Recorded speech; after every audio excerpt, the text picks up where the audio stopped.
ଅଧିକ ସମସ୍ୟା ଯୋଗୁଁ କୌଣସି ନାରୀ କେବେ ତାର ପରିବାର ଭାଙ୍ଗେନି କି ଘର ଛାଡ଼େନି।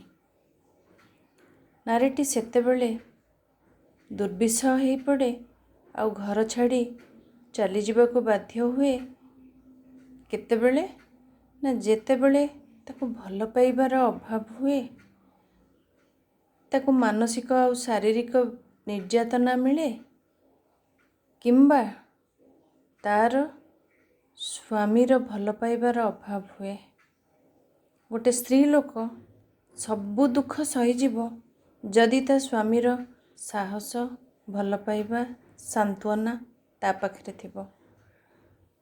ଆଉ ଯଦି ଏଇ ଗୁଡ଼ିକର ଅଭାବ ହୁଏ, ସେ ସ୍ୱାମୀଠୁ ଏଇଗୁଡ଼ାକ କିଛି ନ ପାଏ, ତାହେଲେ ଶାଶୁଘର ଲୋକ ସମସ୍ତେ ଯେତେ ଭଲ ହେଇଥିଲେ ବି ସ୍ତ୍ରୀଟି, ମହିଳାଟି, ନାରୀଟି ସବୁ ପଛ କରି ଏକମୁହାଁ ହେଇ ଗୋଟେ ଅଜଣା ରାଇଜକୁ, ଅଜଣା ଦୁନିଆକୁ ଚାଲିଯିବାକୁ ବାଧ୍ୟ ହୁଏ।